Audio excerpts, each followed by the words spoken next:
So I thought I'd come out here and do a gardening video for you guys today, just talking about some things that we're doing around the garden. And I have often said on my channel that I really think that rabbit manure is probably the best fertilizer you can put on your garden. There's lots of different types of manures. You can do horse manure, you can do sheep manure, chicken manure, cow manure. There's all kinds of manures out there, and they all have their pluses and minuses, or maybe, especially when it comes to chicken manure, wait times before you can use it because it has the potential to burn some of your plants.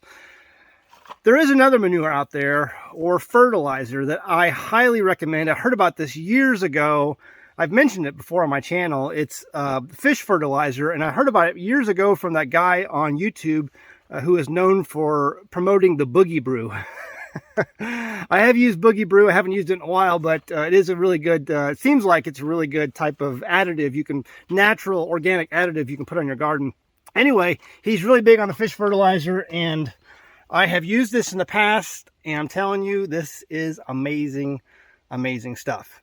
And so I got some again this year, and I've been diluting it. And so let me show you how I'm doing that. So basically, one of our totes that we have here, this is the outhouse, and it collects rainwater in here. And I have some other water tanks that you can see probably back there.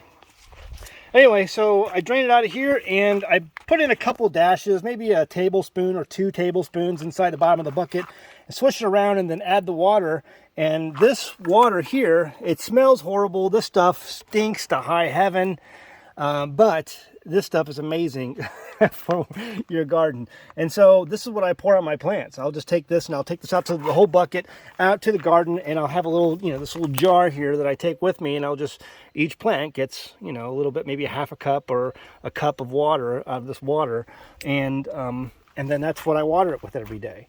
And so it's fantastic. If you have the ability to get some of this stuff, it's organic, it won't burn your plants. You can just put it right on there.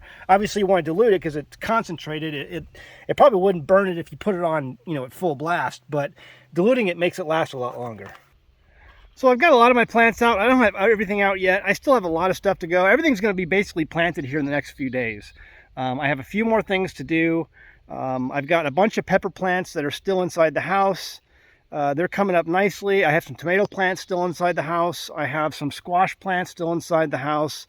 And I'm going to try, someone left a comment not that long ago on my channel saying that you can, because I like radishes, and you can grow radishes basically year round because they grow so quickly. So you can put some radish seeds in throughout the summer and then harvest them throughout the summer, plant some more, harvest those, plant some more. And they just grow so quickly. So I think I'm going to try that in a spot this year. Also cucumbers and okra. That's it, okra.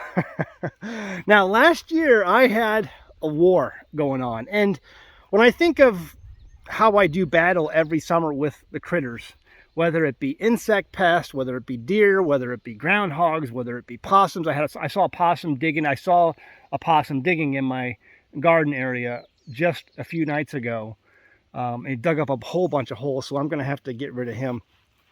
Every year when I do battle, it's like I think of that movie Platoon, where the company commander is calling an airstrike on his position. Be advised, we got zips in the wire down here. Because you just feel the desperation in his voice when he has to nuke from orbit his own men, And it's kind of like, it's like you feel this desperation because you've worked so hard at trying to build up something, and to see it all destroyed.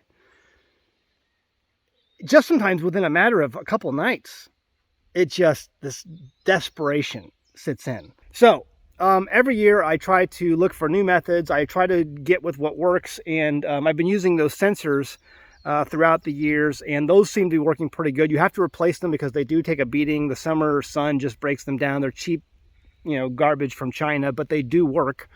Let me show you those real quick. These things right here, I have about 3 of them set around my garden, and what they do is they have solar panels up here, and they collect the sun, so they have rechargeable batteries inside. And right now I've got them all turned off, but they have these sensors here, and if they sense movement, you got to keep the leads kind of pulled in front of them, but if they sense movement in front of their position, they have a number of settings you can set for high-pitched noises that animals do not like. Let me just go through them real quick. So there's one you can't hear right now. There's one you can hear. But these are high-pitched noises. Some of them you can hear, some of them you can't. Like that one I can definitely hear. Anyway, so there's a number of different settings on there, and that is supposed to deter the deer. I'm telling you, they do work well. However, these things are just kind of cheap and they don't last very long. You're going to get about 2 or 3 years out of them before they start to break down. And what happens first usually is these little sensor plastic covers crack, and at that point they just don't work as well. Anyway, let me show you something else I'm doing. I've got some rows of beans, and this is a row of green beans, and I have also a row of pinto beans coming up as well. And last year, the deer hit these things super hard. I didn't get any green beans. In fact, they hit these, they hit my okra, and they hit my cucumbers especially hard. And they even took out a lot, almost 99% of my blackberries. So, I mean, they actually killed the blackberries. They ate down the blackberries. I've never had that happen until last year. So I'm going to try something else. Now that I have these plants coming up, I'm like, oh, green beans, pintos, oh, amazing. Now I got to protect them. So what are we going to do this year to protect these? So the other day on Patreon, I was sharing with some of my patrons about some security options and security things when it comes to homestead security and things like that, and trying to harden up yourself as a target because of all the craziness that's going on in the world today. But some of the stuff can actually be used for the garden as well. And so what I'm about to show you can serve that dual purpose in a number of different ways. Let me show you what I'm talking about. This is a tripwire device, and it's got a tripwire. The wire's right here. It's got a pin inside, and that tripwire goes all the way over to the pole right there. And so it's got a safety. And so what you do is you spin this all the way up to about there, and now it's armed. And the shotgun shell, this is not going to cause any, there's no real danger here because the shotgun shell has no barrel, you know, for any gas to, it can be compressed, and then for the projectile to come out at any velocity. So all this is going to do is just make a loud noise. Okay, it's just going to pop, and there's nowhere for the bullets to be compressed to gain velocity to go anywhere. So that's really how that works. It's just basically a loud noisemaker, and they have all kinds of different ammo that you can get for these things, like screamers and cracklers and just loud reports you can get for these things. But a normal shotgun shell will work. You get the cheap shells. So anyway, we're going to try this out and see how it works. So it's my hope that these deer will come in here, and it's usually 1 or 2 problem deer that you have all summer. Once they know that there's food in here, it's going to be really hard keeping them out unless you do something to deter them. And sometimes the only deterrence for that is a bullet. You can get, in my area, what's called the depredation permit. You can call Game and Fish and say, hey, listen, I got a deer that's coming in, tearing up my garden, eating up everything. And then if you want to do it the legal way, they will issue you a permit number, and you can go ahead and recover that deer. I don't want to have to deal with that. I don't like butchering in the summertime. There's too many flies. Butchering is a process that's usually done in the fall and winter. So I'm going to try to avoid that if I can. But these things may help scare the deer and let it know that it's just not wanted around here. Plus, along with some of the other things that we're doing here to keep the deer out, hopefully that will work. But anyway, I thought about, now that I got these set up, why not give you a demonstration? So we'll go ahead and tug on that line, and I'll show you how it works. So I've got it tied to the pole right here. You see that?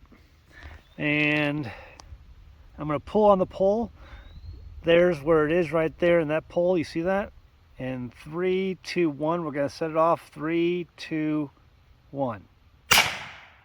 So basically all it does is give a loud report. It's just going to scare any deer that walk in front to hit the wire. Hopefully get them to jump out of the garden and leave. Hopefully they get the point they're not wanted here. But anyway, don't use I have to say this legally, you don't want to use these as a booby trap. If you use these as a booby trap for people or even animals, you're going to go to jail. I'm not trying to harm any animals here. I'm just trying to get them out of my garden. Basically, there's been tests online where you could actually set these off in front of your face and they won't hurt you. The most you're going to get is maybe a ringing in your ears. In fact, when you examine these shells, they don't even burn all the powder because there's no barrel to contain the gases that really propel the velocity of the ammunition. Anyway, so hope you enjoyed that. We're going to go ahead and keep working on our garden. I'll keep you up to date on what's going on here throughout the season. I hope you're working on your garden. You need to be, because of all the crazy stuff going on in the world. Growing a garden is like printing your own money. If you want to get detached from the system, growing a garden is probably the best way on how to do that. All right. Leave a comment below. Let me know what you're doing for your garden. Let me know what you think about some of the stuff I showed you here today. And we'll see you next time on American Homestead. Bye. This is Grandma. Grandma survived the Great Depression. She survived the Great Depression because her supply chain was local and she knew how to do stuff. Grandma was smart. Grandma told us to make do with what you got. She also said, don't put all your eggs in one basket. Homesteading is all about self-reliance and declaring ourselves to be independent from the system. We grow our own food, we raise our own animals, and doing these things helps safeguard our families from the unpredictable world that surrounds us. But what about banking? I love being my own power company, but what about being my own bank? Right now, our country is over $30 trillion in debt and rising. The Fed keeps printing money and the Congress won't stop spending money. Staying attached to the modern banking system and their investment vehicles is like putting all of your eggs in one very, very fragile basket.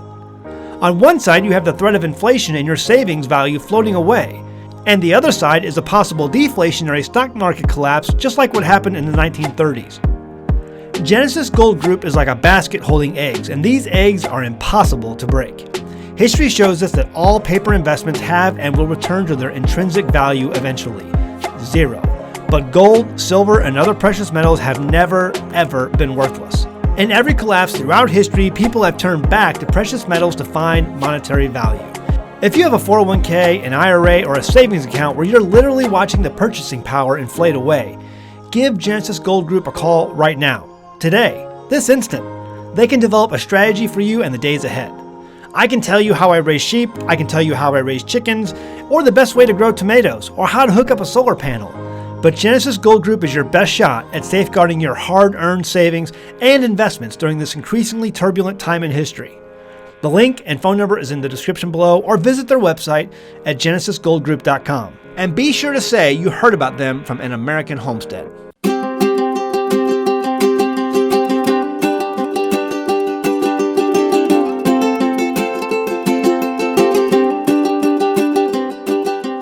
Hey guys, did you know you can become a patron of An American Homestead? They get access to private videos, and we send them gifts from the homestead that we make here on the homestead. And we also enter our patrons into special giveaways that are only available to them. And before you go, please check out these other great videos. Go ahead, click. Oh wait.